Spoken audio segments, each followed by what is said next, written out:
Satellite तस्वीरों के जरिए चीन की सबसे घिनौनी सच्चाई सामने आई है।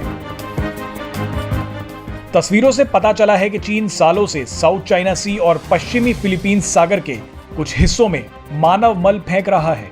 ये मल इतना ज्यादा है कि अंतरिक्ष से भी दिखाई दे रहा है। इस वीडियो में जानते हैं कि आखिर चीन ऐसी घिनौनी हरकत क्यों कर रहा है। दरअसल एक सॉफ्टवेयर कंपनी सिमुलैरिटी के संस्थापक और सीईओ लिज डेर ने दावा किया है कि सैटेलाइट तस्वीरों के जरिए उन्हें पता चला है कि चीन के तमाम जहाज सालों से मानव मल दक्षिण चीन सागर यानी साउथ चाइना सी और पश्चिमी फिलीपींस सागर में डाल रहे हैं। उनके अनुसार इसकी मात्रा इतनी ज्यादा है कि इसे अंतरिक्ष से भी देखा जा सकता है। ये मानव मल समुद्र के कोरल रीफ और बाकी जलीय जीवन के लिए बेहद खतरनाक है। एक इंटरव्यू में लिज डेर ने बताया कि अकेले 17 जून को दक्षिण चीन सागर में चीन के 236 जहाज देखे गए। उनका कहना है कि जब जहाज नहीं चलते तो मानव मल का ढेर इकट्ठा हो जाता है।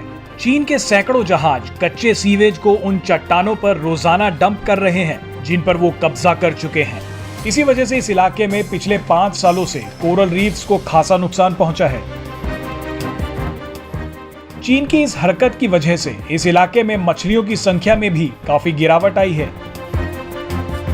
इन सभी तर्क और सबूतों के जवाब में फिलीपींस के फॉरेन अफेयर्स डिपार्टमेंट ने कहा है कि चीन से जवाब मांगने से पहले वो लिज डेर के दावों की सच्चाई का पता करेंगे।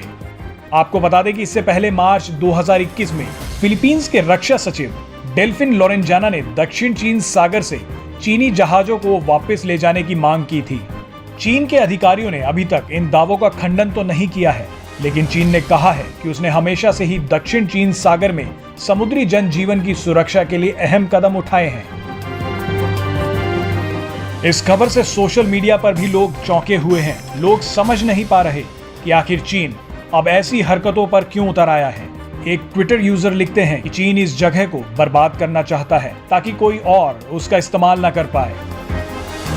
एक और ट्विटर यूजर लिखते हैं कि चीन जानता है कि गंदा खेल कैसे खेला जाता है। दूसरे ट्विटर यूजर लिखते हैं कि ऐसे तो चीन वहां एक और नया वायरस बना डालेगा। आपको बता दें कि दक्षिण चीन सागर के इलाकों को लेकर कई देशों के बीच सालों से विवाद चल रहा है। ऐसा माना जाता है कि दक्षिण चीन सागर में तेल और गैस के कई विशाल भंडार दबे हुए हैं। यही भंडार विवाद का कारण बन गए हैं। यहाँ का समुद्री रास्ता भी व्यापार के लिहाज से बेहद महत्वपूर्ण है। ये इलाका हिंद महासागर और प्रशांत महासागर के बीच है और चीन, Taiwan, Vietnam, Malaysia, Indonesia, Brunei और फिलीपींस से घिरा है। सभी देश इसके किसी न किसी हिस्से को अपना कहते हैं।